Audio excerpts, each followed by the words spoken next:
Hello, and welcome back to another episode of Raven Reads, and an edition of Shelf Lives, where we interview folks about their favorite books to reveal the stories they hold within.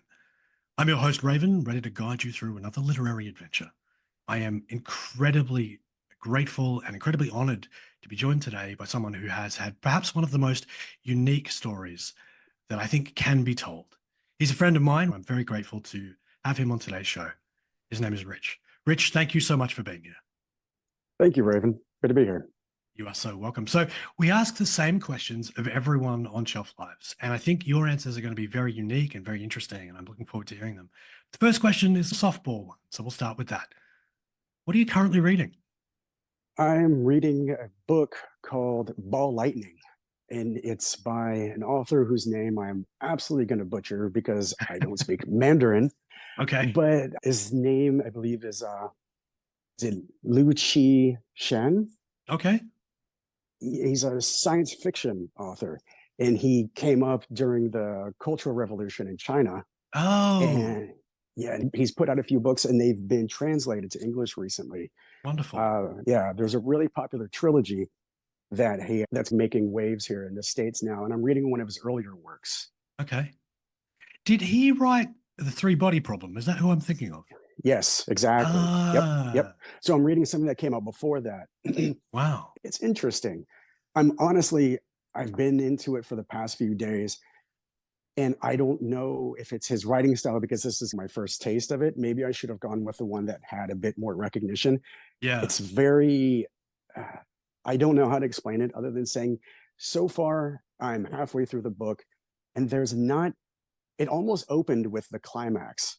Yeah. And now it's just been steady, technical, and dense. I'm not really, I hate to admit it, but I'm not really enjoying it that much. I think I'm going to do a bit of a palate cleanser and go to something else for a little bit and try and tackle this book at another time because I really don't like not finishing a book. So this brings up a pretty consistent theme within people who I've interviewed for this podcast. There are two camps that I think people fall into. One is the completionist who I will break both legs, but I will finish this book even though I hate it. And then there are other people who live by the mantra, life is too short for bad books. And so you seem like someone who's willing to take a break, but will definitely come back to it at some point in the future. For the most part, there's been a few books. I'd say of the hundreds of books I've read, I would say maybe half a dozen that I'm just absolutely no. Close the page, delete, throw it in the fire, whatever. Yeah, there's only a few I've ever gotten to that point. I don't think that's going to be this book. I think it's just too much and too much to follow. I can't even really describe exactly what it is that I'm not particularly enjoying about it.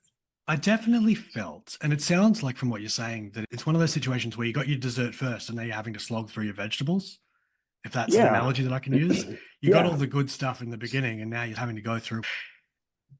If you read The Three-Body Problem, that actually resonates pretty well with that as well, in that the beginning is this beautiful, incredibly intricate storytelling of the Cultural Revolution. And then you go to afterwards and it's, oh, okay. That's not then maybe that's this particular author's writing style. I don't know, but it definitely started with a very that's a scene, and that was probably the first 10 pages of the book, and I'm now halfway through this book and there has been nothing wow again about it. So I think wow is a better adjective. I realize I use the phrase beautiful when in reference to the Cultural Revolution. So I probably should say wow is the better phrase. I don't want to be suggesting that I'm promoting anything of that nature. Of course. But yeah, definitely some strong imagery and some strong ability to tell stories. And then just, it seems like you get a little bit of, not a lot. I'd love to hear from people who have actually read these books and have strong opinions about them. I'd really love to hear from someone who's read it in the original Mandarin. I think that would be incredible, because anything in translation, you've run the risk of.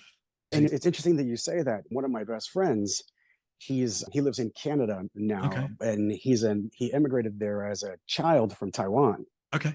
And he's very fluent in English, and he loves to write, and he's a great writer, and he writes short stories.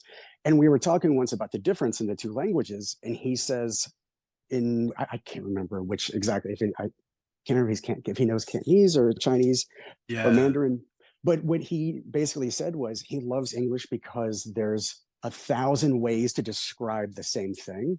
Yeah. Whereas in the language that he grew up with, Mm. there's only so many. He says it's almost unlimited, the way that he put it, which I really love the way. And he's a beautiful writer. He writes amazingly descriptive things, but he says he can't do that. Fascinating. And yeah. So I find that rather interesting, the way that he put it. It's also nice having that perspective. And back to what you were saying, it does make me wonder if something in this book in particular, in the original Mandarin, is that the case? Is this a very descriptive book? Am I missing something culturally? Yeah, Because absolutely. he's very well regarded. From the little reading that I did, it certainly felt like it was this incredibly vivid imagery, and you felt the incredible depth of the suffering and of the time period. And you're right, you do get into the later stages of like very technical, very oddly dry. And I wonder how much of that is as you say, the writer's style, or is a sense of you want to bait the hook first and then hope that people, I don't know, that's a tough one to pass. I read a little bit about his past, as I guess he had been an engineer. So I see the technical side of where he's coming from. Some of his writings, there's physics and a lot of things like that involved in this book. But it's interesting because I wonder if he comes from such a technical side. Yeah. That I'm like, man, am I dumb? Am I dummy? Am I not getting what he's... And I read a lot of somewhat technical books that involve, I love science fiction. Yeah. One of my favorite genres. Yeah. Yeah, it's interesting though. Speaking of things that you love, here's one that might be a bit easier to answer. What's the first book that you fell in love with and why? Okay. I can probably give a couple answers to that. By all means, go for it. Okay. So I would say from my childhood, I'd probably say maybe My Side of the Mountain. Okay. Do you remember that at any point? Or... I don't think I've heard of it. No. Okay. It's been a long time. I'll say that. More than 30 years, I'd say, since I've read that book. Okay. But as I recall, it was a young boy who, maybe in his early teens, I want to say, who wanted to go and live in wilderness and get away from all the trappings of civilization. Okay. And that's what he did. He went out into the wilderness and tried to kind of survive on his own. Wow.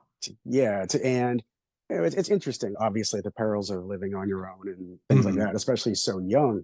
Yeah. But I think what I really liked about it is, in my mind, don't all of us have maybe that just fantasy in your brain if you're driving past the woods or something like that? What would it be like to just be there, to just live in that? Yeah, absolutely.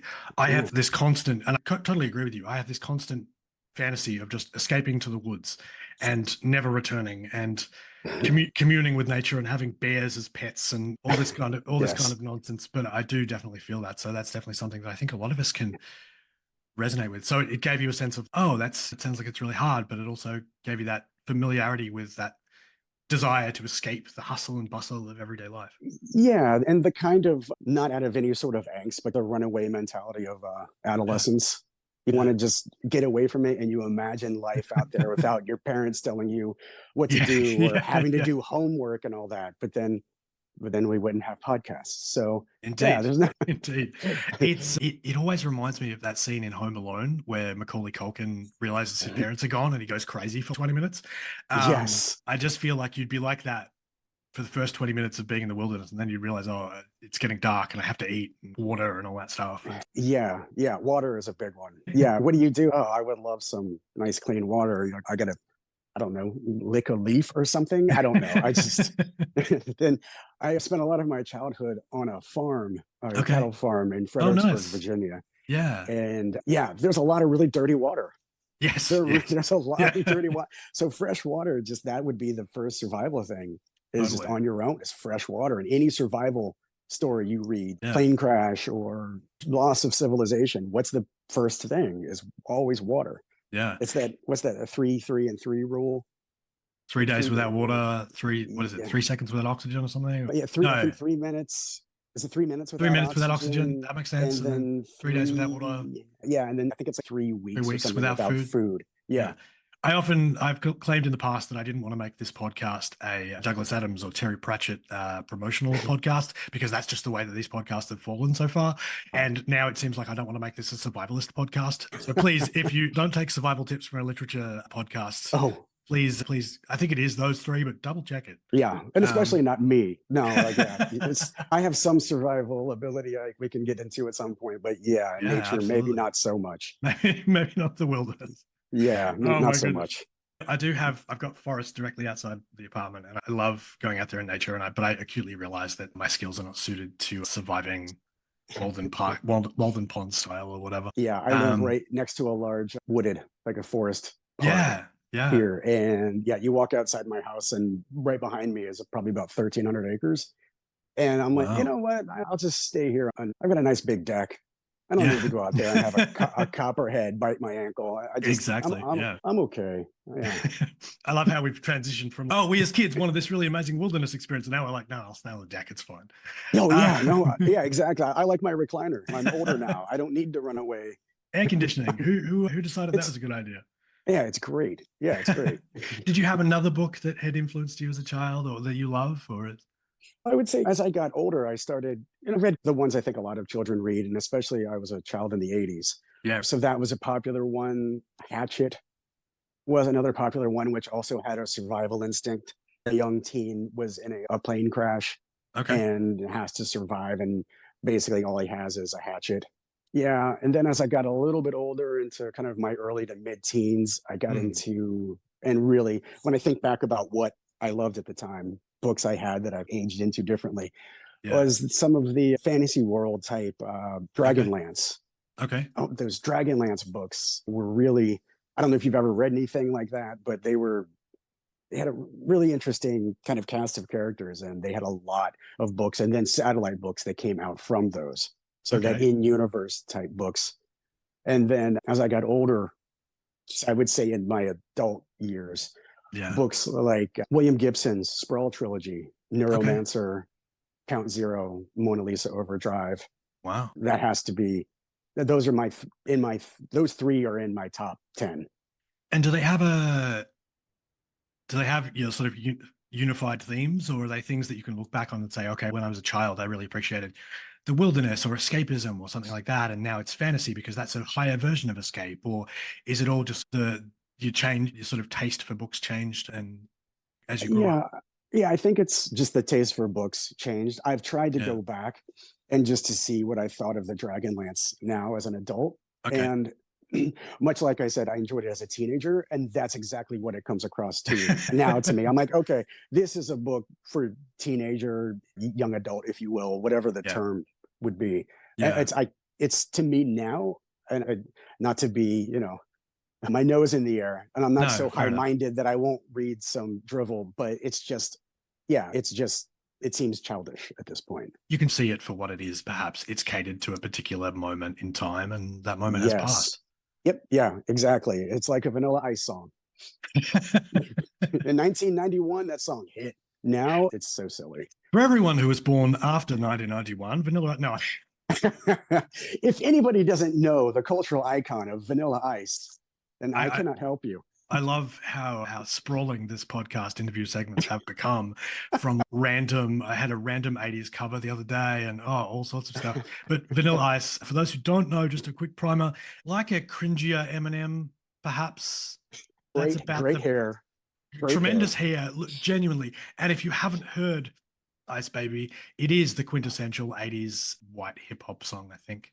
There are much better performers over time, but definitely a cultural touchstone, let's say that. Yeah, it was a moment in time. It definitely was. Do you have a story of a particular book that entered your life at just the right moment when you needed to do? Is there a book that came at just the right time when you needed it? Yeah, I want to take that, if you don't mind, from a different perspective, though. Go for it. I had a book enter my life at exactly the wrong time. I love it. Go right ahead. Okay. I have a long and sordid medical history, including multiple organ transplants. I was on dialysis for a few years. Wow. And about a week into dialysis, I started 2 different books. Okay. And the 2 books that I picked up was One was Mary Roach, Stiff, The Curious Life of Human Cadaver. Oh, yes, yes, yes. Oh my gosh, what a pick. Absolutely excellent book. Yeah. However, when you're on dialysis Yeah. and all you're reading about is what happens to the human body after Yeah. it has stopped all of its Yep. bodily functions to make it alive. Yeah. It's a very Yeah. grim, though humorous. And I do have a good deal of gallows humor. I think you Yeah. can't go through some of the, you don't end up with all the scars that I have without having, without being Yeah. able to laugh at it a bit. Yeah. But yeah, that was, I won't say necessarily that was it wasn't a bad book to read. And I actually No. learned quite a bit from it. Yeah. But I would say, though, at that same time, right before I read that one, actually, so that was my, Stiff was actually my palate cleanser for the book that I read right before that. Oh my goodness. Okay. Which was Haunted by Chuck Oh Palahniuk. no. Oh no. Yeah. Oh So no. that was the first book I started reading while I was starting dialysis, the first week of dialysis. Oh no. So yeah, I'm in complete kidney failure. I've got a port basically in my neck. This is before I was able to get the arm or the chest. Yeah. I'm sitting there with this thing hanging out of my, I think it was not the jugular, but was it the carotid? Yeah. So I've got this garden hose hanging out of my neck. And yeah, I'm like, oh, I like some of Palahniuk's other books. Let me try Haunted. No. The wrong pick. Exactly. Yeah. And honestly, and it left such I don't want to say a bad taste necessarily, but it had such an impact that I've really hesitated to read much more Palahniuk books because of that one. It is. Yeah, I get it. It's a very disturbing book. For those who haven't read it, I will not go as far as to say don't read it, but I will go as far as to say be very careful. It is a book that is, I don't know what the intention was, except to provoke a sense of disgust and unease that, and I don't know if you agree with this, but just seemed like it came out of nowhere. Yes. And there's a certain level from the characters in the book, there's a certain level of depravity. Yeah. That is absolute. It's just, if you're in a mind space, it's a tough book. You have to go into it knowing, and it's essentially a series of short stories that are all based around one particular event or a series of events. And it has all these characters and it tells their backstory. And it's just, with everything that I was going through at the time, I had a really tough go at that one. I finished it. Oh, gosh. That's yeah. Wow. You picked my goodness. Then directly into Mary Roach's Stiff. Oh my goodness. What a genuinely, I don't think if you had thrown a dart at a library, you could not have picked two more inappropriate books for dialysis. Because I thought, Stiff's an obvious one. It's about when you die. It's about what happens when you die. Yeah. You throwing out Haunted by Chuck Palahniuk is just the most, of course it's that book. Yes. The only other one that, I tell you what, if you haven't read Haunted, perhaps the best description I can give you is if you've heard that story of, and this is not for you, Rich, this is for the listeners. If you've heard that story of John Polidori and Mary Shelley and then Percy Shelley and then what's his name? Oh my goodness, Count Byron. It's sort of a retelling. It's supposed to, I think, be a retelling of that meeting with the night where they get stuck in the castle and they tell all these ghost stories. But if it was written by like gross out horror films, do you know what I mean? It feels like that's the vibe. Is let's tell some ghost stories, only let's make them as disgusting as is physically possible. Just the awfulness of our insecurities and everything that we don't want to consider mixed up with kind of old, I don't really like urban legend type things and just horrible scenarios and all these things. It's just, I don't know. There's a thing that I've noticed, and Palahniuk definitely did it in this book. And I've noticed another person that does this is Stephen King. And what they do is they almost find one of the grossest things you can in a book, and they love kind of writing about it. Yeah. And it's just, Yeah, there's everybody knows of particular scenes if you've read Stephen King books, and everybody can Yeah. think of a scene where you're like, wow, that why would you write a I can't believe you wrote that. Some people like that. I Yeah. personally don't. I And agree. Yeah. yeah, I just and then but that's definitely this was like an entire book Yeah. of that. Yeah. Just wow, why would you do that? Exactly. It's up there with, and we'll name it. It's up there with Stephen King's It, Mhm. and then also if you've read American Psycho by Bret Easton Ellis. I actually Yep. have a somewhat unfortunately darkly humorous story about Haunted. I bought it for a previous partner of mine. We were at a Yeah. bookstore, and I was like thinking it was the book Survivor, which is another Ah, Palahniuk book, yep. which is wonderful. I think that's an incredible book. And I got them confused, and I said, "Oh, Haunted is this book about this person who survives, da, da, Mhm. da, and such." And my partner at the time got it, got 3 pages in, and was like, "What the hell is this?"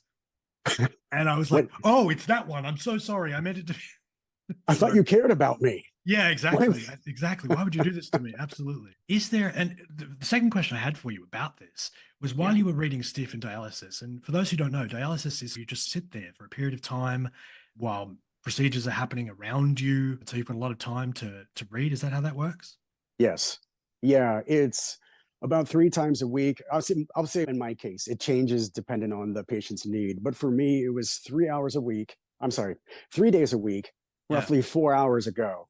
So I Wow. would come in, I would sit in this chair. It was a, not real leather, but what's a pleather, polyurethane, kind of vinyl.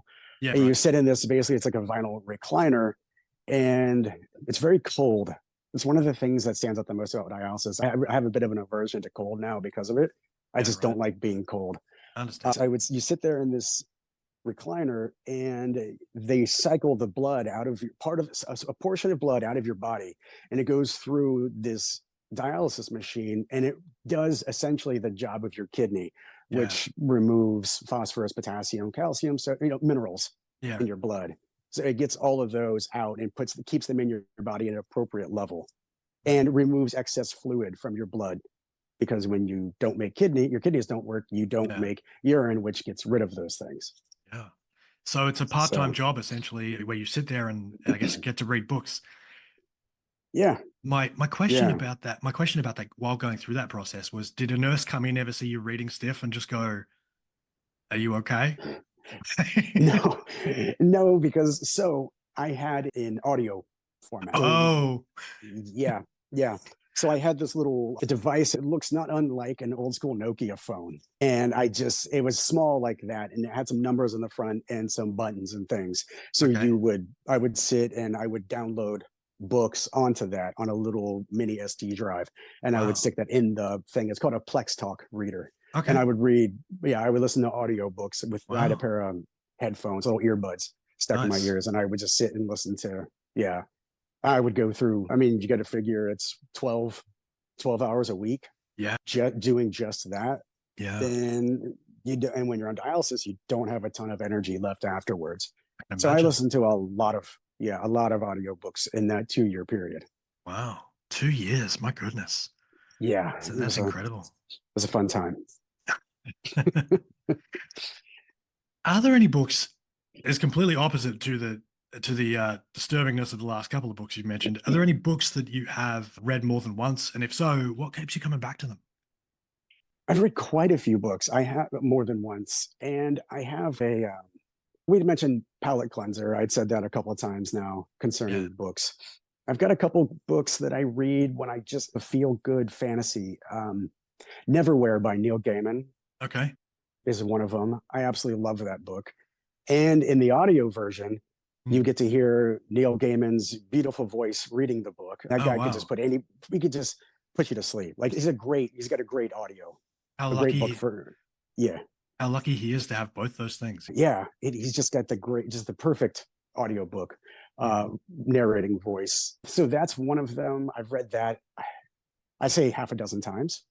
Another one of his books, American Gods, is Okay. another one of my favorites. I've read that I'd probably about the same. I'd say at least 4 times with that one. Yeah. The Sprawl trilogy that I had mentioned earlier, Okay. by William Gibson, I I read that, I'd say, just about every 18 months, Yeah. even Right. for probably the past 20 years. I just Wow. I love going back to that universe. I love going back to that world Yeah. and reading it again. There's a few series I've read multiple times. Fantasy series, The Wheel of Time. Okay. And one of the reasons I've read that more than once was it took a while for the last few books to come out. The author, Robert Jordan, passed away before he was able to finish his book. Oh, no. Yeah. So he and his wife chose another fantasy author named Brandon Sanderson Okay. to Yep. actually Okay. finish. Yeah, if you're familiar. So he chose him. They actually handpicked him, and his wife, his late wife, was his, I believe, was his editor. Okay. So they gave Brandon Sanderson, who was a big fan of the series, Yeah. his Robert Jordan's wife gave, and I'm sorry, I don't know her name. It was his pen name, and I don't remember what her name was Okay. at the time. Okay. But they gave Sanderson all of his notes and the layout for the Wow. story and how it was going to end. So That's fantastic. Sanderson, yeah, he basically got the honor of being Yeah. able to finish Robert Jordan's book. That's fantastic. That's Yeah. what So a tremendous thing to be able to pass that on to someone. yeah, and the reason I bring that up is I read the series up to the point of the last, I think, 2 or 3 books. Yeah. And there was such a time in between that I decided to refresh my memory. I went back and I reread all the first 10 or 11 books Yeah. and then finished it up with the last ones. And then a few years later, I decided just to revisit it and see what I thought of it, because they recently came out with a TV series that's been on Amazon Prime or Okay. Prime Video, whatever it is. So I was like, okay, I'd go. When I heard they were coming out with that, I went back and read it again. Mhm. And yeah, that's so that one, I've had that one. Yeah, I'd say at least 3 times full Wow. all the way through that Is there any? series. And I think it's 13 books. Wow. So you've read all Yeah. 13 books at least 3 times. Yeah. Maybe Whew. the last one I only read 2 times Yeah, because right. I read all Because the first 12 up to the last one. yeah. And then I went and listened to the whole thing again as a complete unit. And then before the series came out, I read it one more time. And this is I'd say in a 15, 16-year period. And what about those books? Is there anything unifying that brings you back to them? Is it just the worlds that you love, the characters that they inhabit? Is it just the way the book makes you feel? I don't honestly, I heard a lot about it from some communities that I'm in, Okay. and it seemed popular, and that's what initially got me into it. And then it's just such a kind of an epic story Yeah. that it's fun to go back to. Yeah. And it is a pretty expansive kind of universe, and he's got a whole magic system that he's devised, and a lot of it comes from some maybe, how would I put it? It's a mishmash of philosophies and religions is where Oh, he got his wow. inspiration. Okay. Yeah. So it's a cool concept. It, though, I would say as a whole, it's not as young as Dragonlance, I'm with but you. I don't know that it's something that I would honestly really, I don't know that I'll visit it again. I'm with you. I'm not going to say never, but I think 3 times is probably enough for that. Yeah. That's fair Unless there's enough. some other reason. Yeah. Yeah. Absolutely. Speaking of, it sounds like your taste in book has changed pretty dramatically as you've gotten older. How has it changed, and what do you think's influenced those changes? I don't know if it's just maybe just that, maybe just getting older. Yeah. And also maybe a little bit just kind of maybe the world we live in. Yeah. It's nice at times to disappear from the reality and just have that fantasy world.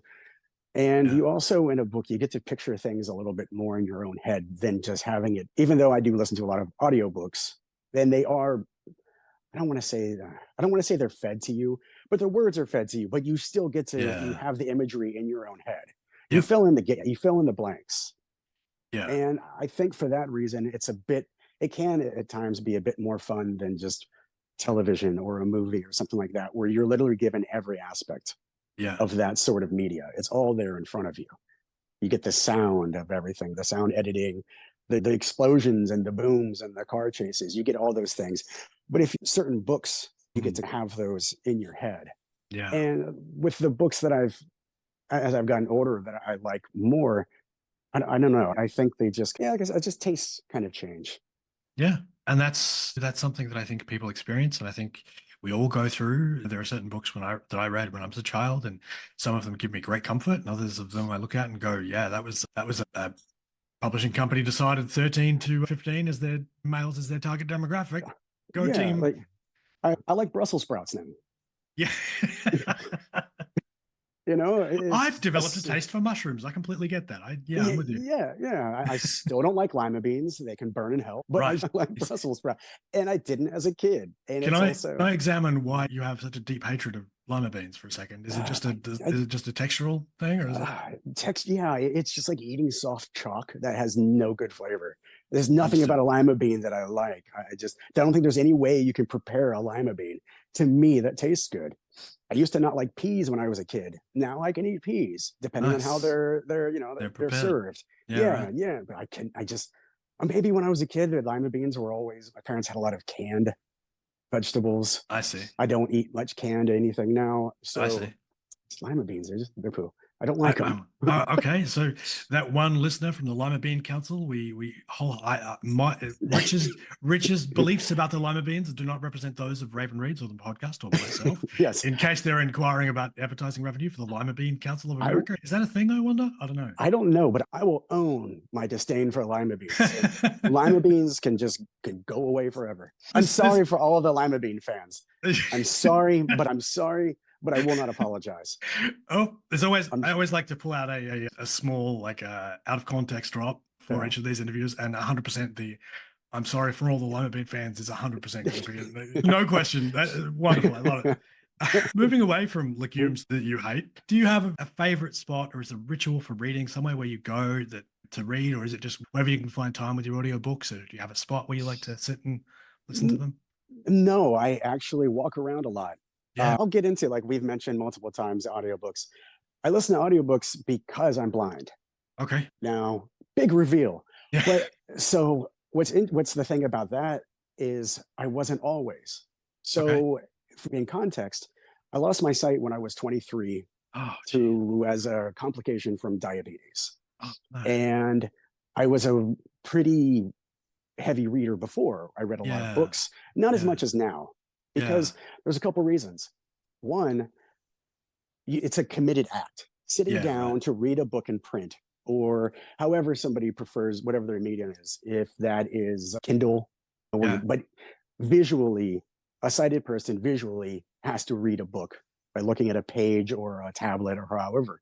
As a blind person, all I have to do is put on headphones. And granted, anybody who's into audiobooks can do the same. But specifically, I read through audiobooks. So I do it while I listen to my audiobooks when I'm taking a shower, when I'm cleaning in my house, when I'm walking around my house, if I'm taking my dogs out, if I'm on my back deck, if I'm out in the yard, whatever, on a bus, in a car, in a plane, on a train, in a box with a fox. Like I'm always reading. I always have something going in my headphones all the time. Yeah, nice. And does that experience it sounds like there's a lower barrier to entry for audiobooks, not just for you, but I think for everyone involved, but especially it sounds like in your particular case, because what would be the other alternative? It would be Braille. Braille. And now I did learn Braille. Okay. I went to an adult rehabilitation center for blindness when I was 26 years old. I spent the first 3 years that I lost my sight trying to figure out, flailing a bit, because no one hands you a book on how to be blind. And if they did, you couldn't read it. So I had to figure out. God, I'm glad you took that well. For a second there, I was like, oh no. So I had to figure out what to do. I'd never known a blind person before losing my sight, other than my grandmother, who lost her sight when she was in her 70s from macular degeneration. And the irony of her losing her sight is she never learned how to do anything as a blind person because she said, I'm not going to be here that much longer. So why bother learning? Okay. That was 72 when she lost her sight. She lived to 99. Oh, of course. So she spent almost a third of her life, or 30% of the life that she had already lived. A quarter of her life she spent not knowing how to do much of anything. Wow. Whereas I can do just about anything except for drive a car. Now I can drive a car. You don't want me to. That's not going to be a good idea. But the act, you could do the thing. It's just whether the thing would be safe for anyone involved. It's funny. After losing my sight, I taught my next door neighbor. She was my sister's best friend, 7 years younger than me. And I was like the big brother to the kids in the neighborhood. I still had my truck at the time. And it was before we actually sold my truck. So I had a truck, and I actually taught her. I was blind and taught her how to drive it, and taught her how to drive a stick. Wow. Yeah, Taught her how to drive a stick as a blind. yeah. That is incredible. Yeah, That until she whole stalled. The fun part was when she kept stalling and she was afraid to drive it anymore. So yeah, I actually got behind. It was just on our street, but I actually got yeah. behind the wheel and I had her help me steer it and I drove it back to the house. Wow. Yeah. That's incredible. That's wild. It was, yeah, That's probably not amazing. legal. If anybody Oh, asks, this didn't happen. I'm no, just kidding. just like the Lima Bean Council, these it works. Exactly. What's the saying? Any likely to anyone real Yes. or Yeah. Yeah. fictional is completely by accident. Yeah. Um, Yeah. If there's, then it was 21 years ago. So at this point, I'm sure there's a statute of statute of limitations on limitations. driving, yeah, a Chevy S10, 100 yards. That's incredible. That's amazing. So, So you said you learned Braille. yes, I did learn Braille and I learned it when I was 26. Okay. And so I can read Braille. Yeah. I have read a couple books in Braille. And with me, though, I learned it later in life. And I can actually write it or type it faster than I can read it. Okay. And that's just because a couple of reasons. One, I'm just not as practiced as I probably could be. Yeah. The fastest I think I ever got to reading Braille was maybe like 30 words per minute, 30 or 40. Okay. And to me, it's for recreational purposes. It's more trouble than it is enjoyment. I Understood. don't want to have to, I can read signs and I can read tags and I can read things like that. I have functional utilitarian Braille reading skills when it comes to reading a book. So the first book, when I lost my sight and you had mentioned you didn't want this to be a Douglas Adams book, I was reading Hitchhiker's Guide to the Galaxy when I lost my sight. Oh, no. Yeah. So what do? I think, hey, I just learned Braille. What's the first book I want to read? God. Hitchhiker's Guide to the Galaxy. I got through. It was so just that first book for an idea of how large Braille is by comparison. The first book, it is actually three. It has to be divided in Braille into 3 volumes. Wow. I got through the first. Yeah, right. It took me, I'd say, probably about a month. Yeah, fair enough. And yeah, I don't have index fingers anymore. I rub them down to nothing trying to get. And there's the problem is, and you being a big reader, you would know when you're reading a page with sight, you don't actually read every letter. No, you recognize the words as you go across the page. You're essentially scanning for what you know when you read. Yeah, exactly. So that book though is hard to just read. Yeah. Because there's so many words. Like that is not a word. Yeah, it's not, it's a made up word. So in Braille, you have to read every letter to try and figure out exactly what it means. And even an experienced Braille reader would have to go over a word more slowly when it's made up. Yeah. My Braille teacher, his name was Mr. Whittle, rest in peace. He was a great guy. He gave me Old Man in the Sea as my second book. My second, which I can read Shark.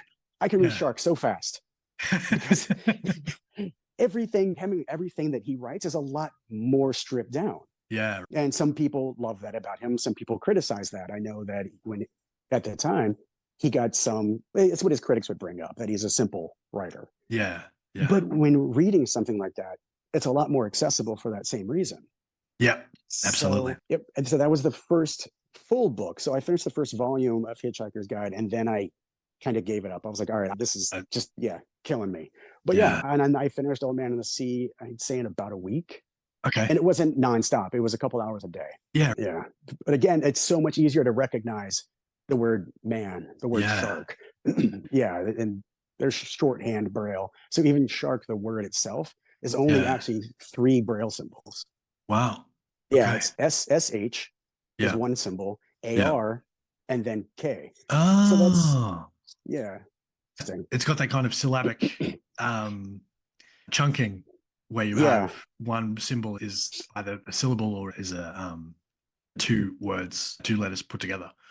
It can be, with certain words, more common, like all the could, would, should, things like that. Those are 2 symbols each instead of the full word. They're shorthand. So every letter of the alphabet, you can put a signifying or identifying dot, what would be Okay. dot 5 right before certain words. So every letter of the alphabet is going to have its own Ah, shorthand word. wow. It sounds like it just increased that. We talked about audiobooks decreasing the barrier to entry. It Mhm. sounds like Braille increases the barrier to entry to reading in your particular case. I don't want to speak to anyone who has been, Sure.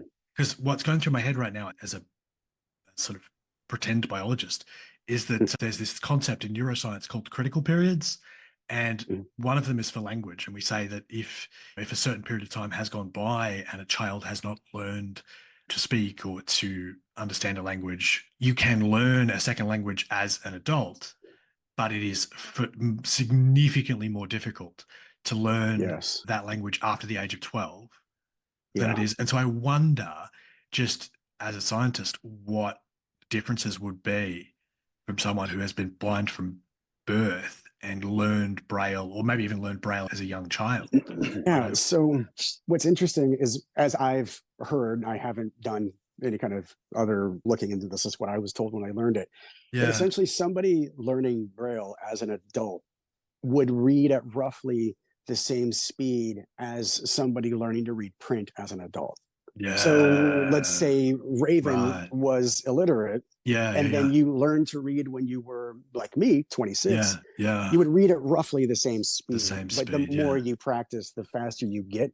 But Yeah. the likelihood of you ever reading as fast as somebody who grew up reading, like Yeah. I know a woman who reads Braille, like they literally clocked her, so to speak, at Wow. 500 words per minute. That's incredible. Yeah. And what's the average speaking rate? It's 120 words per minute. 120. Yeah. Yeah. Thereabouts. Yeah. Yeah. So Yeah. just think about that. She can essentially read Yeah. 4 times, more than 4 times faster than this regular speaking rate, like you and I may be speaking right now, That's which is incredible. just, yeah. But then again, think about how fast you read. I know Yeah. when, as a teenager, I read, it was about a page a minute. I think Yeah. that's about right. Just reading a Yeah. regular size novel. Yeah. Yeah, I know people that read, they can read Braille that fast. They just put their hand across the page and they're just reading it. Just That's incredible because yeah, it's such a different act from it involves different systems that obviously accommodations are made in the brain for parts of the visual cortex that are not being used now are being taken over by tactile somatosensory stuff. And the idea that yeah, those two things can occur is always staggering to me. It's always one of those things that technically that okay, when you don't have use of sight, then other parts, for example, your somatosensory, your tactile functions tend to yes, encroach on that space into the visual cortex. But it's always staggering to hear stories of that happening in the real world. It's one thing to read it, to watch a lecture and go, okay, that's what happens. But it's an entirely yeah, different thing to hear of someone who's had that experience.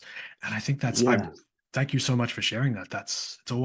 It's something that I don't think we give enough credit to. And all the credit in the world to those people who've gone out and made audiobooks the sort of success they have today. yeah.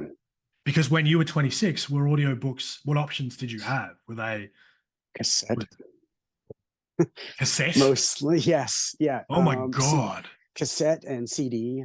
I know one of the Oh, first audiobooks I ever got, it was gifted to me, was Vonnegut, Slaughterhouse Five. oh I think yeah. that was the first audiobook I ever got. Yeah. Wow. Yeah, and that was in the early 2000s. Wow. So you, Um, instead of having yeah, these like MP3s you could download or readers you could yeah, borrow books for, you literally would get a package of 6 cassettes or something. yep, exactly. Yep, Oh, and then put them in the old school cassette player, hit play, flip them yeah. over when that, and then we get to the end. Now take out, Yeah, yeah, flip yeah. cassette to the other side, and then at the end of the Yeah. side two, it's insert the end of whatever, end of tape Yeah. one, Yeah. get to tape two and jam it in, hit play.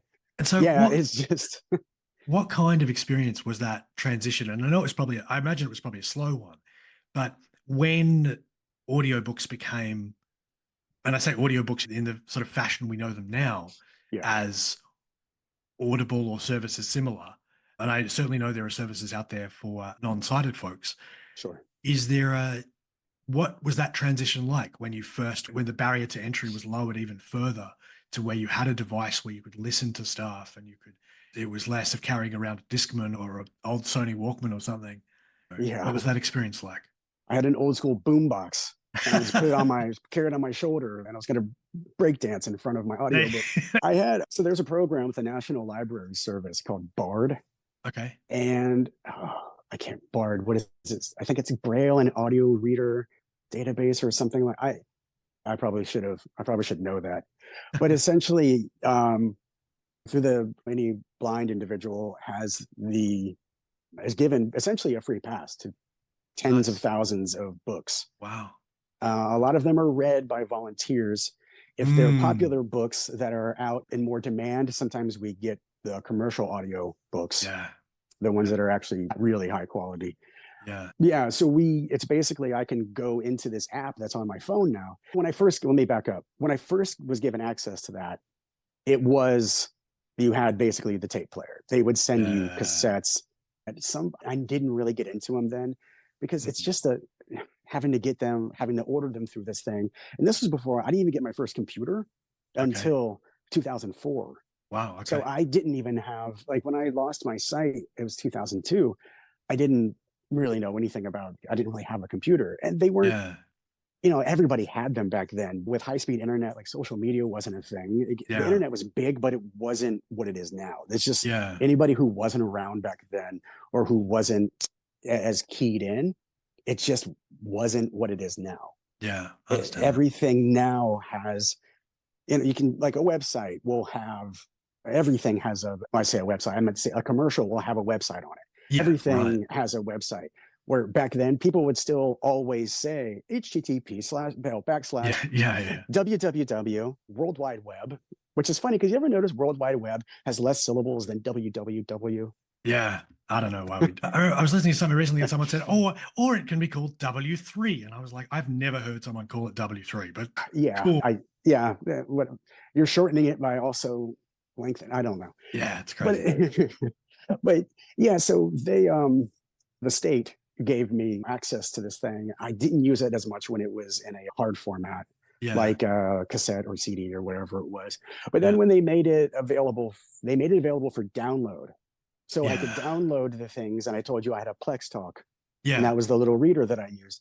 So I would download things from my computer onto micro mini SD.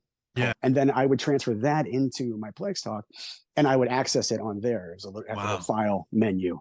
I would listen to stuff there. Now they've made Bard into an app. So I can literally, on my iPhone, and I use a screen reader on my iPhone called VoiceOver, which anybody who has an iPhone, and all the Android phones have built-in screen readers as well. And those are called TalkBack.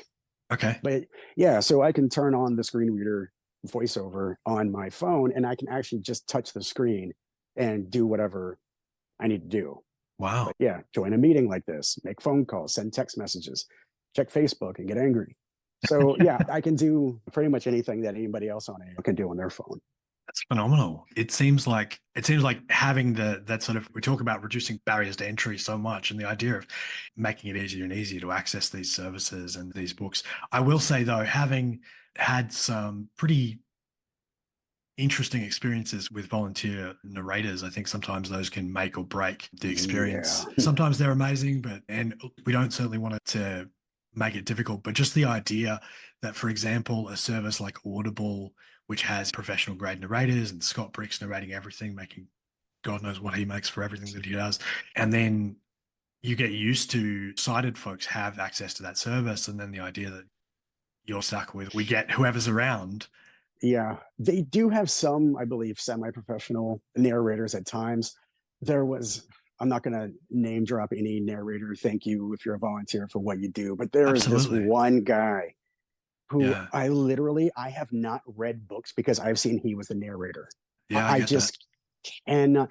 I swear this dude sounds like a Casey Kasem knockoff. Oh, no. And it's just, I don't know. Just imagine if he was reading, I don't know, like a George R.R. Martin book. Yeah. I'm Casey Kasem.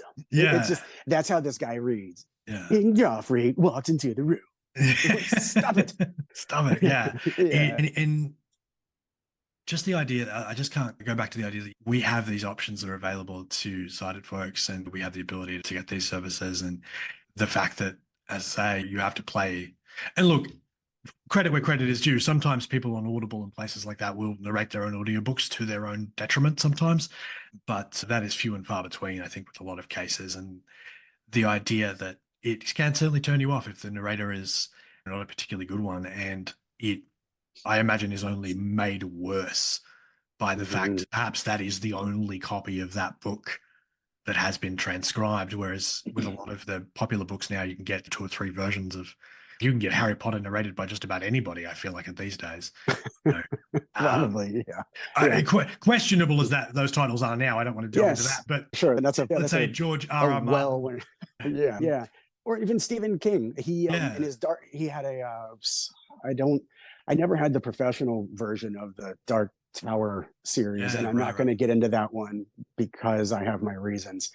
But one of them, I can't remember what it's like. I think it was The Wolves of something, I believe it was a side story connected to that. And he was actually the copy that I had. He was actually the narrator. And I never heard his voice before. And that's when I learned that he sounds surprisingly like Kevin Costner. Oh, weird. Yeah. That took me a second. I was like, that's incredible. It just, Yeah, but even as we spoke earlier, I mentioned Neil Gaiman. Great. He's got a great voice, a very comforting, kind voice, soothing voice, and he's great as a narrator. He happens to be an excellent writer, an excellent author, and a great narrator on top of it. So if I ever have, all right, so that book, for example, you could listen to on Audible is the commercial book of him reading it. So you can even go listen to the sample on Audible, and it's just it's just a great. He also read his what book did he write? The Norse Gods. I think is that one. He narrates that one as well. In American Gods, he's got it's multiple, the 10th anniversary edition of it. There's multiple narrators. It's almost played in parts. Okay. So different characters have a different narrator for them. It's that's kind fantastic. of like a radio play.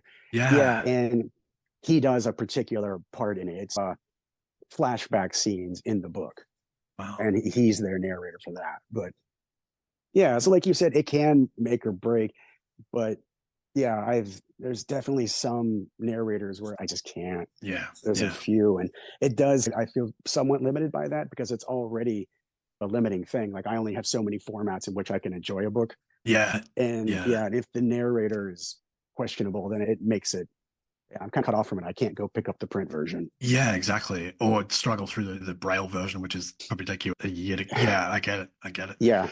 That sucks. And that just highlights the fact that if volunteers aside, a narrator really does make or break a book. And I think that there's something to be said for that as even more important than perhaps we might give it credit for normally.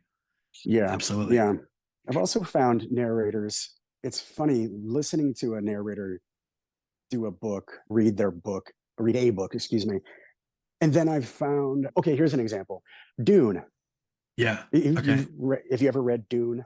I can't say I have. It's on my list. People keep talking about it, and I keep feeling like it's a cultural touchstone that I need to get on my list. I think one of the things about it is when it was written was in the mid 60s. I'm going to say maybe it was like 1963. Okay. And the fact that the author, Frank Herbert, he put into place some really interesting science fiction and some technology that at that point was just, it was just different. The things that are in there, it's really neat. But point being is, so recently that Dune movie, they're now coming out with these Dune movies. Okay. And the way I've always heard the narrator say some of the names as opposed to how they're said in the book, it can mess you up. Yeah. It sounds weird. And that's always something that kind of throws me off. And The Wheel of Time is another example of that. The narrators, the way they say certain names, and then the way that these characters say the names in the TV series that came out recently. It's just, okay, that's, every time you say it, it's stunting. It stops me. It takes me out of it a little bit for kind of makes you go, hang on a minute. You would, who are they talking about? That's not that. Oh, if you say it that way. That's that, yeah, say it backwards. It sounds right. Okay. Have you ever been in a situation where you've had a book hangover, where you just couldn't start a new book because you were living in the world of the last book? You seem like someone who's got books that have these sprawling worlds. And I wonder, have you ever had to sit with a book's world for a while before you could start a new one? No, I don't think that I've done that. I think I've taken the approach, like I was saying earlier with the palate cleanser, where if Yeah. I've gotten so into a book and I've been so involved or invested in that universe, I can't jump to a similar style. Yeah. So I couldn't go from something like The Wheel of Time, which has a Lord of the Rings kind of element, Yeah. if I would classify Lord of the Rings as a genre. I Yeah. couldn't go that and then into Lord of the Rings or into Yeah. the Song of George R. R. Martin. I couldn't Yeah. go into a book just like that. I would need something completely different. I'd either have to go from that sort of a world into maybe a science fiction or even nonfiction. Yeah. That makes perfect sense. You just want to switch gears a little bit. Yeah, Yeah. just something different, just completely different. Going into the same style is just it's too much. And the same goes even for me with nonfiction. Yeah. Trying to read one nonfiction, I don't want to go from one right into the next one. Yeah. I would Because go from a nonfiction. Go ahead. I was just going to say too heavy, too much. Yeah. Yeah. So sometimes I need a little bit of fantasy world in my brain. I don't need to read another book about artificial intelligence after having read one. I'm gonna go into reading about the lives of gnomes or something. I don't know. That makes perfect sense. That makes perfect sense. What book have you recommended the most to other people? And what about that book, if you've recommended it to someone, do you think keeps you recommending it to people? I would say it's probably a toss-up, honestly, between Neuromancer, Okay. which is the first book in the Sprawl trilogy by William Gibson. Okay. The reason that one I've suggested so many times is it made such a cultural impact that we're even seeing things today based on the world or the ideas that William Gibson kind of helped bring into what we now know. So, Wow. for example, like even the term, all right, so you know about cyberpunk. Yeah. All right, so that essentially, even though I believe William Gibson doesn't like being credited with it, a lot of the way that his first books, that essentially kickstarted that entire genre. Wow. It made that kind of a thing. So we refer to things like, I want to believe that he even came up with the term the Matrix. Wow. Okay. That was in his books, I believe. Wow. Yeah, I'd say that one is one of my top ones just because, and it was also like, it was written, I want to say either the late 70s or early 80s. It might have come out in 1982 or 3. Okay. And some of the things that are in it are still relevant today. Just very prescient and very evergreen by the sounds of it. Yeah. It's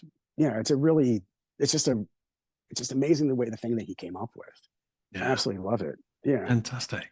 Definitely one to put on definitely one for me to check out at some point in the future, by all means. Absolutely. Yeah. Is there a book that you picked up and you were or I should say, in this case, you downloaded, that you listened, that you thought you were going to hate, and you actually ended up really enjoying it? 50 Shades of Grey. No. By the way, I will tell you, because everybody talked so much about that when that came out, Yeah. I was like, I have zero interest in this genre. This is Yeah. not my thing. I'm going to see I got like, I'll say in time, I won't say pages. I got to one key scene when the whole idea of the book came to fruition, everything it was popular for. I got to the first scene of something like that, and I was like, eh. And it was one of the only books I've never finished. Yeah. It's up there. It's on my list of 6 books or so I've never finished, and that was definitely one of them. This is, no. I've never had the honor or the privilege, but I presume I will at some point. Yeah, just to find out what good all luck. the hype is about. Yes, indeed. It's a thing. For me, it was curiosity. I'm like, okay, what's going on? Why is everybody talking about this? And yeah, it was just, no. No shame on anybody who enjoys that, but it was not for me. Each unto their own selves be true. Yes. And so you said, was there any book that kind of that you thought you were going to dislike and you really enjoyed it? I'm not sure I can't think of anything off the top of my head right now. It's a tough I think one maybe things might have been because different than what I expected. Yeah. But not necessarily to a like or dislike degree. Okay, Forrest Gump. Okay, yeah. And obviously, I believe just about everybody has seen the movie. Yeah. Very popular. The book, that was barely even the same character. Oh, wow. There was almost nothing about Forrest Gump character in the movie. Okay. that was even remotely the same as Forrest Gump, the character in the book. Full disclosure, up until today, I didn't realize it was based on a novel. Yeah. And when you say based on a novel, that's a very loose interpretation of what that movie was. It literally, Right. it had the same character names, and that is almost the end of it. I envision it being like a noir thriller where Forrest Gump is a grizzled detective, and that makes me beautifully happy right now. I love that idea Yes. of Run, Forrest, Run actually being him running away from some ne'er-do-wells or something, being shot at the same time as he pulls his fedora cheering down. him on. Yeah. Run, Forrest. Oh my it goodness. really changes the whole meaning of it. Yeah. It was written by what's his name, Lee Childs. Yeah, exactly. It's a James Patterson style thing. Oh Yeah, my goodness. yeah. Oh, I want to make that I want to make that reality now. Oh my goodness. Okay. Forrest Gump, Private Dick. Oh, that's tremendous. Hey there, gumshoe. Yeah. Yeah. The postman rings twice or some kind of James Cameron type thing. Oh my goodness. I love it. I love it so much.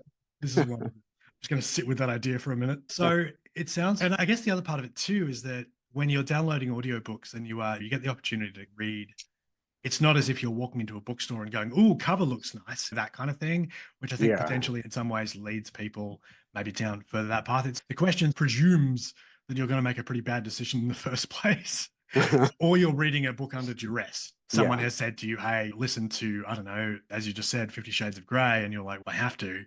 That kind of thing. So we can definitely do away with that. I think we've got more than enough out of the Forrest Gump noir thriller idea. I think that's a good one. We've talked a little bit about comfort reads before, but officially the next question is, do you have any comfort reads and what keeps you coming back to them? Yeah, I think I covered a bit of that before when I talked about the Neverwhere. Yeah, it's absolutely. It's a very unique story. I'd never read anything like that. Yeah. Neil Gaiman has a very interesting way of composing his books. He has really interesting, he's got just an incredible imagination. Yeah. That one in particular, it's just, I would say just on every level, it's not so feel good that it's like a bubblegum poppy kind of fun. It has darkness and it has grit and it has tragedy, but there's just something about the whole thing that it's such an amazing kind of fantasy. And it's just, I never get tired of it. It's it's just like a go-to for me. If I ever want to put something on and just have it going. And I've listened to it so many times now that I can pick it up at any point and know where I am in it. So it's definitely one that I will pause and restart just whenever I feel like it on my Audible. That's perfect. Yeah, I go back to it if I just want to, if I just want to listen to it. And like I said, I've listened to that book so many times now. I absolutely, it's great. And it's a wonderful book. And it's good for, I'd say, almost any age. Yeah. It spans to younger, maybe not too young just because of the concepts behind it. Yeah, but there's nothing particularly graphic. There's nothing that I can recall that's I don't think anybody under the age of 10 would necessarily get it. Yeah, that's just a maturity, like just understanding of the book. Yeah. But in general, it has some really fun characters. Yeah, I really like it. What a tremendous skill to be able to write for any age and any circumstance. Yeah, and that's interesting about, have you ever read any Neil Gaiman? I like to say I've read Neil Gaiman by proxy, which is I've read a little bit of Terry Pratchett. Okay, yeah, but like never good any Omens or something. Never any Neil Gaiman, and it has forever been on my list and forever been one of those authors who I know that I will enjoy. I will double back on what you asked me prior. Are there any books that I suggest? And I said William Gibson, Neuromancer. That's a start. Yeah. The second to that would probably be Neil Gaiman's American Gods. Okay. I would really, everybody I've suggested that to has loved it. Fantastic. Yeah. And there was a TV series that came out about it. Not a fan. Yeah. Way too many sax solos. I felt like I was watching Lethal Weapon. And I'm too old for this. Yeah. But I couldn't get down with the series, but the book I think is just a fantastic book. That one has many more mature themes than Neverwhere, and definitely darker aspects to it. But it's if you were going to start with one, I would go with, as a Neil Gaiman fan, I would go with one of those two. Sounds like a plan. Is there a book that's profoundly changed your perspective on a particular topic? call back to the first question. I'm going with Stiff, Curious Yeah, the Life right. of that. Really, I did not realize exactly everything that goes on. Yeah. I didn't realize all the things that can happen, that happen directly Yeah. after our passing, from almost from the moment our vital functions stop. Yeah. I didn't realize how much, excuse me, went on there. And then the weeks afterwards. Yeah. And that's one of the things she discussed in like cadaver farms. And they Yeah. will watch the decomposition of human bodies in some of these places. And that furthers forensic science. So we know, that's basically the reason why we know on a crime scene this person died at midnight or something. Exactly. Because you can tell, what is it, like, I think it's a couple degrees an hour or something like that that the body loses. I'm not a forensic scientist, but my understanding was it's a couple of degrees an hour. Yeah. Yeah. So it's if you find a body that's 85 degrees, then you could say that, oh, this person's been dead for 10, 12, however many, 5 hours, for whatever it is. Yeah. But yeah, I find that, it's stuff like that. I found that book for that reason. There was another one that I read some years ago, and I've been thinking about revisiting, especially with current trends. Yes. There's a book called Bull Spotting. Okay. And I think the author was Lauren Brous. No, I can't remember the last name. The first name is Loren. Okay. And I believe they're a lawyer out of maybe South Carolina or Georgia. But it's a book, it's basically about propaganda and conspiracies. And the author takes apart these different things. So like 9/11 conspiracies and the birtherism of the Obama era and all these different things. And he gets into why these things happen and why people believe them. Yeah. And I think it's, with everything that we've all experienced recently, absolutely, it's a really good book when it comes to having a critical mind about that type of thing, like recognizing what to look for. Yeah. And how finding something credible. And it seems like it's the precursor to this sort of large number of books that have come out recently from people like Mike Rothschild that we know of, and who's the other one? Mike, oh my goodness, I blanked on his name. But the number of sort of conspiracy based, from QAnon to Jewish space lasers to all sorts of stuff that we're dealing with right now. And it perhaps seems like the precursor to all of those, as like a warning perhaps to what it means to live in the age that we live in. Yeah, where things are just so prevalent. Another thing I found interesting about that book is I went and I actually looked on the Amazon listing for that book, Bull Spotting. Yeah. And you can see that one of the reviews is a guy criticizing the book. Okay. And the author responds to the person criticizing and says, "You don't like this book because you're in it."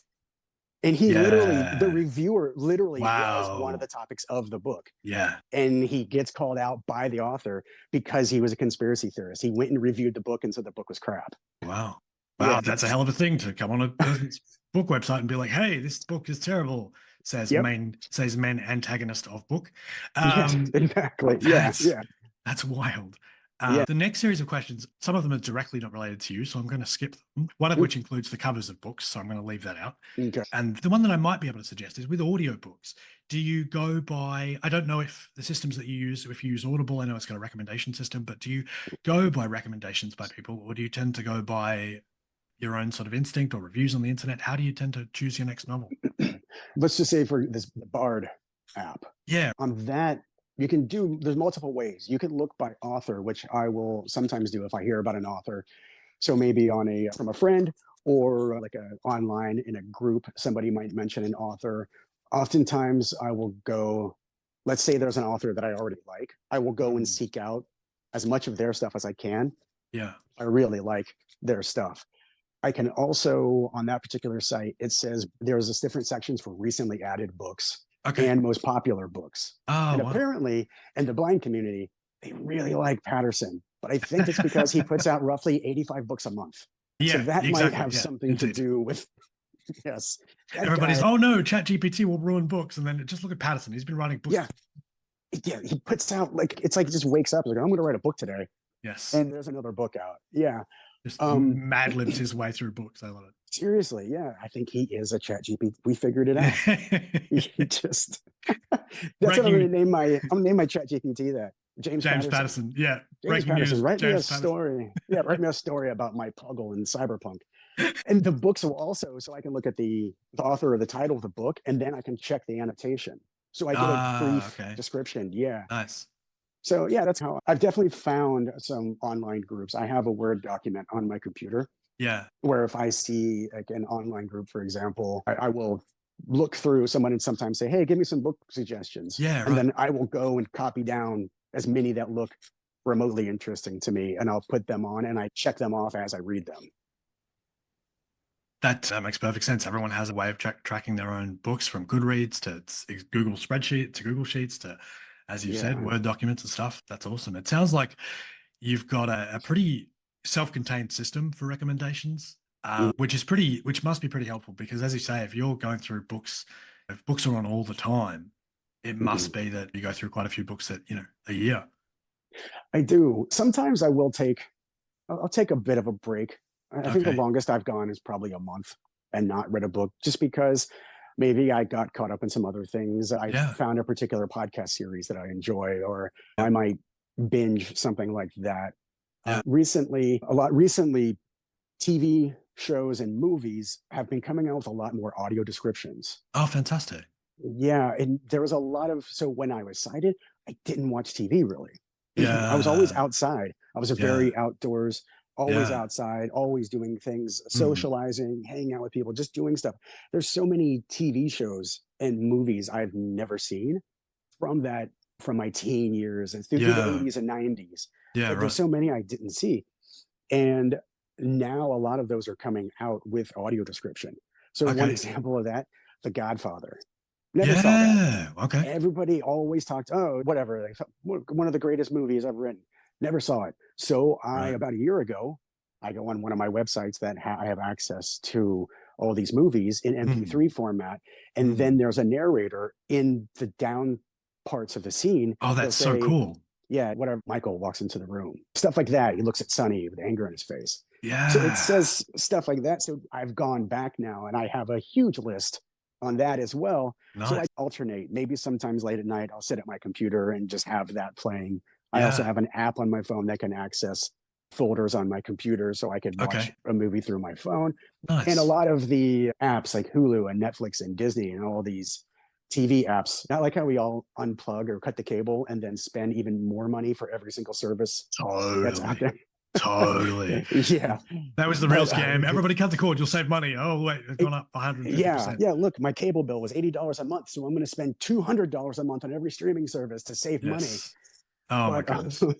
but with those and the ability to stream, they have actually made them a bit better now because it was hard to get any kind of audio description on a TV service.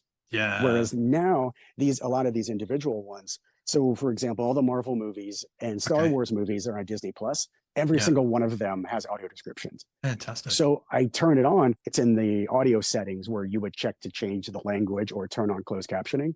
Okay. I can now click on a lot of movies and TV series, and they'll have that. I can just listen to it now, so I know what's happening on the screen as I'm watching it. And we just go back to that idea that barriers to entry. If you lower those barriers to entry for people, you get exposure to entirely different worlds by the sounds of it. If you, as you say, Yeah, didn't see The Godfather, and look, The Godfather is a great movie. It's not perhaps the representative example. I'm not yeah, sitting at home rewatching The Godfather every 2 weeks, but yeah. the idea that it's becoming more accessible for you and more open to everyone too, Yes. I think is super cool. And that must have been quite a game changer for you. You Oh, know, absolutely. And that's only been something that's become more popular in the past. Let me think. I would say even in the past less than 10 years. I yeah. know when Game of Thrones, when that came out, what was it, like 2010 or something, when that I first I would guess started so. Sure. around That then? sounds It, right. it, all right, and that's, yeah, that was 13 years ago. But even in Yeah. 13 years, there was no audio description back then. Maybe one or Right. two small things. Yeah. Now, almost every streaming service has it. It's more of a shock when something doesn't have audio description now, whereas Yeah. before, it was a shock that something did. I'm So, trying to yeah, I'm trying to think of things back from the early 80s and early 90s that I'm like, you know what, that would do really well with a good solid audio description. And I mm, this is gonna age me really badly, but I'm so glad you get to enjoy Samurai Pizza Cats in the glory in which it was originally intended. The three people who got that joke. I'm just hoping one day they come out with the audio described version of Herman's Head. Oh my That might be way too much of a pull for anybody even God. listening. Oof, oof, oof, That's a oof. really, I think that had half a season Yeah. on Fox in like 1990. Oh my goodness! Now that we have aged everyone in the room, and before I turn to dust. Oh, I hurt my hip just saying that. Is there a book of yours that and I know you said you've got maybe half a dozen books that you didn't finish. Is there any that got away? Is there one that you desperately wanted to finish and just didn't? I'm almost starting to feel that way with this Ball Lightning book. Yeah. I right. really, but the unfortunate part about that is you mentioned, was it the 3-body problem? Yeah. Yeah. I'm concerned that if I don't make it through Ball Lightning, that Yeah. I preemptively might not make it into the 3-body problem. I don't know. I hope that's not the case, but I know me. Yeah. And yeah, but as far as any book getting away that I never got back to, I can't really think of anything that I haven't ever picked back up or finished Okay. after having started that I wanted to. Cool. I love that. Yeah, I've had both responses. I've had people say, "Oh, I really wish I'd finished this one," but I've also had people say, "I'm a completionist. There's nothing that I haven't finished that I didn't want to." Yeah. So I get Well, it. how about this? I'll give you one that I'm on the fence about finishing. Okay, sure. And I might get some boos and hisses. Okay. But again, I started it in Braille. Yeah. And it's Hitchhiker's Guide to the Galaxy. I don't Oh. know. Yep, I don't know that I ever actually finished that to the end. Okay. And it's one of those things that I feel like I'd have to start it completely over Yeah. to be able to get into it, because you can't just put that book down and start again halfway through Yeah. and Yeah. expect to remember everything that was at the beginning. We have. Sorry, go ahead. No, and I've probably read that beginning 3 or 4 times. Yeah. We have one of the previous episodes of this show I titled The Hitchhiker's Guide. What did I call it? The Hitchhiker's Guide to the Galaxy for Beginners. Because accidentally, the whole interview is us going through what it means for this person to have read this book. And it is beautiful, genuinely joyous. There are some very good audio versions of it out there. So well worth picking up if you can, but also understandably if you can't. It is Yeah. It is a dense, relatable, but also it's tricky. It's tricky to get through. It's hard going, and you have to be, I think, the kind of person who can get through those kind of experiences. Do you know what I mean? And you have to commit Yeah. to the detail and to the oddity of the whole thing. Yeah. And I think maybe I have some Hitchhiker's Guide PTSD because I tried reading it as my first. Imagine if you were illiterate. Yeah. And you learned to read print, and that was the first book that you picked up. That you read, and you were trying desperately and you just couldn't. Yeah. Yes. Yeah. It's intensely frustrating to read. Yeah. And I read it in Braille. And then I'll say this. Now, you've mentioned that there's some good audiobook versions of it. I do have 3 credits right now with Audible. So I may have to consider that, because the only other one that I've had access to was something like a volunteer reader. And I swear it was like a 1930s microphone that he was reading it into, because it's here we are now going across the galaxy. It was a tough listen. So maybe it's just every format I've ever had it in, except for the print. Like I had the set in print and ended up giving it to a friend after I lost my sight. Yeah. So that was on my nightstand. I was in the process of reading it when I lost my sight. Oh no. And again, there could be a little bit of that. There's definitely some things. If I'm trying to pick out reasons why I haven't finished it to not sound like someone who would get tarred and feathered by any fan base you have, then maybe that's what it is. But I'm willing to give it another try. I'll say this: if it sweetens the pot in any way, and again, the first thing I said as soon as I started this conversation today was I don't want to turn this into a Douglas Adams fanboy podcast, but I will say that if it sweetens the pot, one of the versions that's been narrated is by Stephen Fry. So if you can deal with calming British dude, and there's a bunch of stuff by Neil Gaiman as well. Yeah. That is related to that. So you definitely don't have to. The Lima Bean Council will be nonplus either way, I suspect. I'm already gone. I'm already out. Yeah, it's fine. So you've made your enemies today. I do. Yeah, I'm a very divisive person. Here's a question that I love asking, because it asks you to envision a place that you have been, but would go back to? If you could live in the world of any book for a day, which would it be and why? I'll go back to a thing that a book I've mentioned multiple times now would be the Neuromancer. Yeah. That the world that it takes place in, it's in the not too distant future, Yeah. and what could be a realistic view of how life could end up. There's no real fantasy elements to it. Okay. There's not orcs and trolls and Yeah. halflings and things like that. Okay. But what it does have, which I feel like one day we might actually get there. I don't remember, how does he word it in the book? I think it's called SimStim, Okay. where you essentially put something like, I guess they would call like a neural net on your Okay. head, Okay. and you can have all the physical experiences of another person who has recorded those same physical experiences. So they have, Oh. I think they're called like SimStim stars. Okay. So Yeah. in a sense, it's almost like an influencer who goes and, Does. does things like a helicopter ride and like Mm, skydives into a mm. waterfall or whatever. Like they do all these things, and you can experience all the things that they're experiencing, the physical, the hearing, the seeing. Yeah. You don't get their thoughts, obviously, but anything they say out loud, you would Yeah. feel it in the same way that they would. So it So almost sounds like yeah, VR with a tactile component. yes, it's like hitching a ride in somebody else's body, Yeah. in a Right. sense. So yeah, I think that would be cool, because I find that so curious to know what it would be like to experience somebody else, Yeah. like through Absolutely. their senses, through their eyes, their Yeah. ears, their nose, the things they smell, the things they touch. I Absolutely. find that to be really, I think something like that, just for that. Now, granted, Yeah. that world in that book is a very haves and haves not kind of situation. It's a Mm. very bleak future, but outside of the reality that I would probably be a very destitute person, and there's not much chance that I would be one of the haves, because a lot of people aren't. Yeah. Yeah, but for that technology, I think that would be really cool to be able to experience something like that. And you never know, Absolutely. that's something we might one day be able to experience. I don't I, know. as I said, a pretend scientist, I'm thinking about that and I'm thinking about what that would entail. And it does not seem out of the realm of possibility technically. What we can do currently is, and I forget what this process is called, but you put someone in a functional MRI and you ask them to think about something, a picture, like to picture something in their mind. And Mhm. if you probe the right places, you can currently get it to do a very bad drawing of what it is that person's thinking about. Hmm.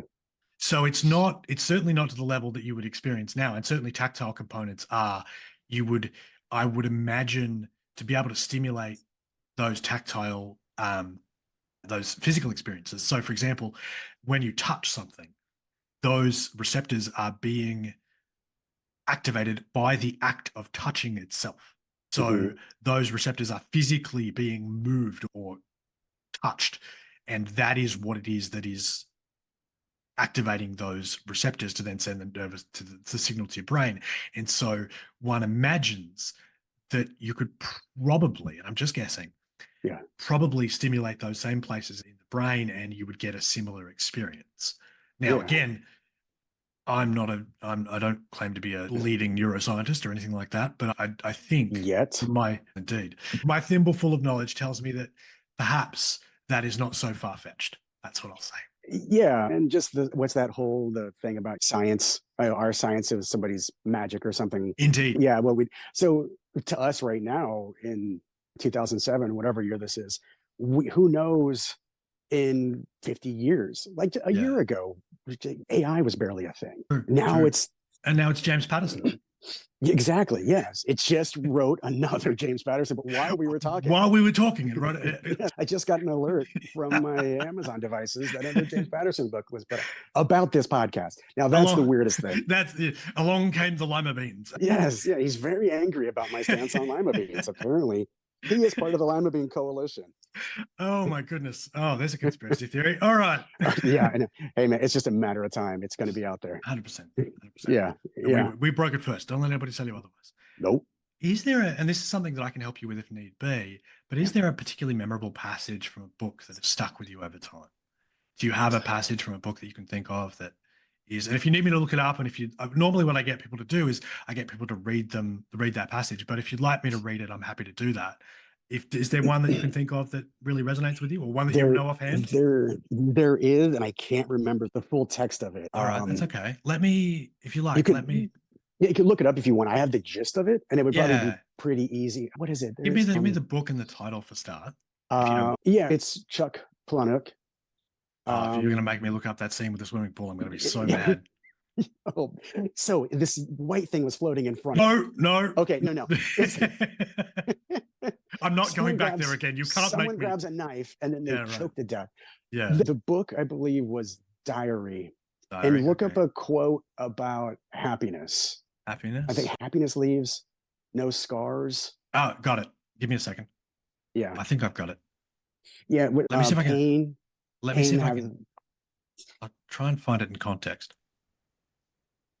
It basically starts with pain. He talks about pain. Yeah. There's no sweetness, leaves no memories. I think I've got it.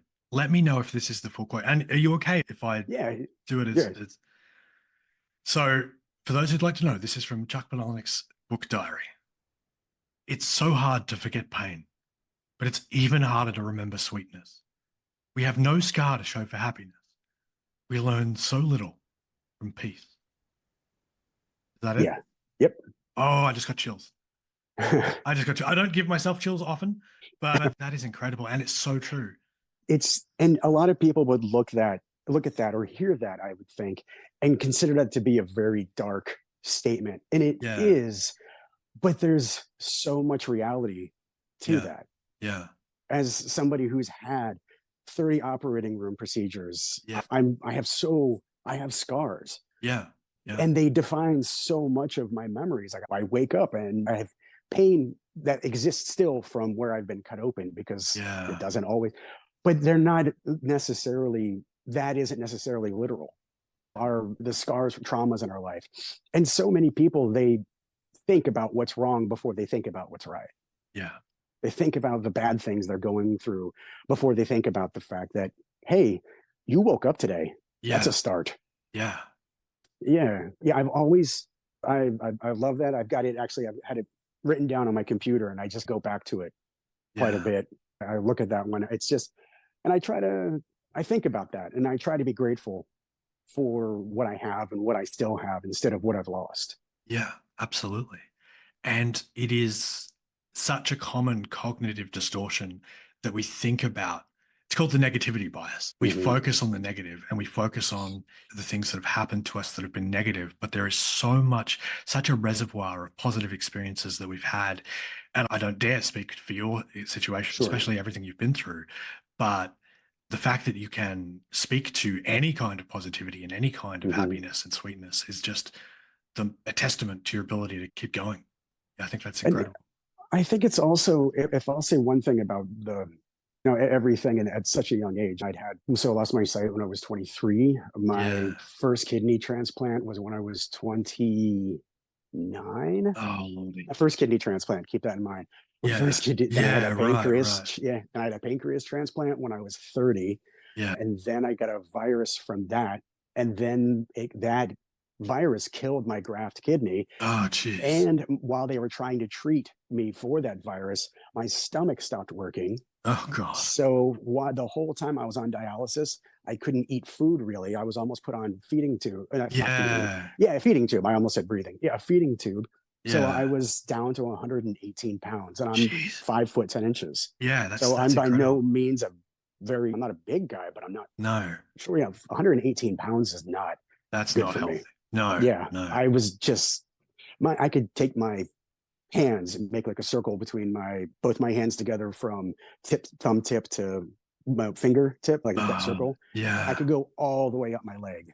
Oh, that's terrifying. Yeah, it was horrible. And just that weakness. But anyway, not to get too much, as we were saying, the scars. Yes. But the point being is, we've met. I'm I think a pretty upbeat, but it's given me perspective. Yeah. I know what can be lost. And I know that right now I'm doing well. Yeah, absolutely. I don't really get angry.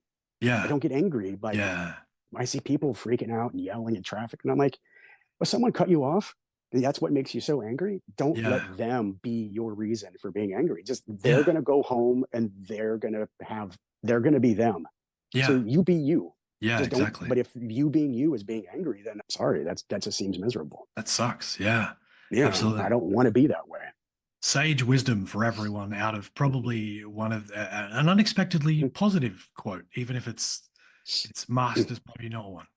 Yeah. Now we come to my favorite section of the show. I have a bookshelf that's in my lounge room that is currently being filled by the recommendations that people have made through this podcast series and the books that I've read through the podcast. We're in a tricky situation because you could make a recommendation and I could buy a physical copy of the book. Now, that's fine. I can do that. But I would like your recommendation. And I wonder, would it be in keeping for me to find maybe the cassette version or the CD version, if one so exists, of this to put on the shelf? Because I can certainly put a print version on there, but I don't know. I feel like that we've talked so much about the lowering the barrier to entry, and we've talked about audiobooks so much that it feels like I was someone who grew up on cassette audiobooks. So it feels like maybe it's appropriate for me to. Like it's okay to have it on your digital bookshelf.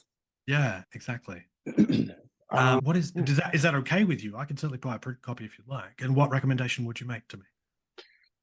Oh, that's a tough one because I've gone back and forth so many times with both American Gods and Neuromancer. Those are my two, I would say, most suggested books.